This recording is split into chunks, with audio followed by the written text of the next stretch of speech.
We already know that modern-day Israel, at least in an earthly sense, had a lot to do with the efforts of the Rothschilds. Some more symbolism that gives that away can be found in the Israeli Supreme Court. The Israeli Supreme Court was funded by the Rothschilds on the condition that they would choose the plot of land, would use their own architect, and that the price of its construction would never be made public. Built in 1992 in Jerusalem, it sits next to the Knesset, which is the main political building in Israel. Also funded by the Rothschilds, the Knesset is the legislative branch of the Israeli government, where laws are enacted and heads of state are elected. Here's the picture of the Supreme Court. This painting is at the entrance to the building and depicts the Rothschilds planning its design along with Shimon Peres and Isaac Rabin. A journey through the Supreme Court esoterically represents a path towards illumination. The ultimate goal of the journey is to reach this pyramid, which represents the most holy place in the building. Each side of the pyramid has a circular hole at the top representing the all-seeing eye. Let's do a picture walkthrough along this so-called path of illumination from the beginning, and do some symbol spotting along the way. Firstly, the person who enters the Supreme Court finds himself in a dark area in front of a stairway leading to a source of light at the other end. By climbing these stairs, the visitor gradually moves away from the darkness towards illumination. There are exactly 3 sets of 10 steps equaling 30 overall. These represent the first 30 degrees of Freemasonry. Since there are 33 degrees to Freemasonry overall, we will discover where the remaining 3 are later. You'll notice that the right side of the wall is made from rough old rocks, reminiscent of ancient Jerusalem walls, while the left is smooth and modern.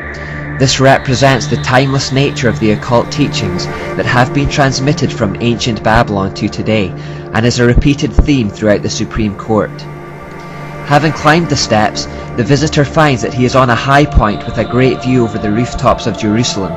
We know that Satan wants to try and claim the high points in a region because he wants to be the most high, so no further explanation is required here. Embedded on the floor is a line which guides the traveller to the entrance of the library, which is placed right underneath the Great Pyramid. This is the path you walk to the holiest place, and of course the library itself represents knowledge. This picture is taken from the 2nd floor of that library. The library is actually divided into 3 levels, symbolically representing the final 3 degrees of Freemasonry. The first level is reserved for lawyers only, the second is reserved for judges only, and the books on the 3rd level can only be read by retired judges. This represents the movement through the degrees, acquiring higher and higher knowledge. The library functions like all occult hierarchies, where some information is the exclusive privilege of a select few. These are the 3 levels of the library. Right above the 3rd level, representing the final degree of Freemasonry, there is this view of the pyramid. This is where the Freemasonry ends and the elite Illuminati begins. Directly beneath the apex of the pyramid is this geometric floor pattern, with a crystal embedded in the floor at the centre. There are 6 squares representing the number of man, and each square of course has 4 sides, which is the number that represents the world. The crystal in the centre lies directly under the apex of the pyramid. This is similar to the sun symbol embedded at the centre of the Capitol crypt in Washington, D.C. The entrances to the courtrooms themselves look like this. They are said to resemble ancient Jewish tombs. Apparently in some Jewish tombs there were holes where the soul was supposed to leave. They have retained these holes in the courtrooms, perhaps to allow spirits to come and go in a similar manner. Again, notice the contrast between the old and the new here.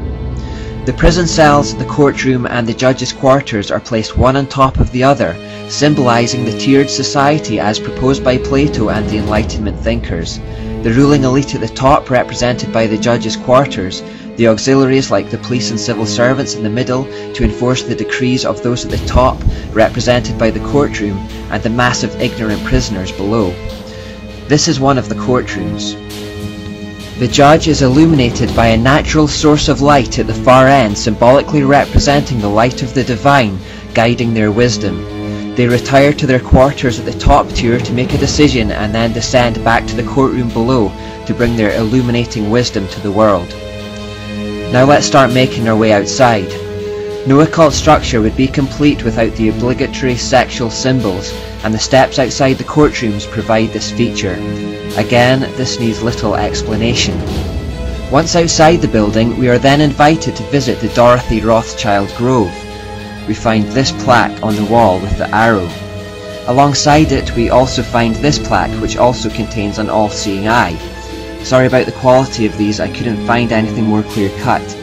When we follow the arrow though to the Dorothy Rothschild Grove, we find this monument, which is obviously an obelisk, an Ashtoreth pole. If we then go to the centre of the parking facilities from here, we find this shape on the ground.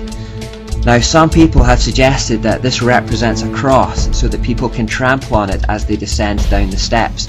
I don't personally buy into this theory. To me it just looks like a sun symbol. All these things again are just evidence of the Rothschilds' occult influence.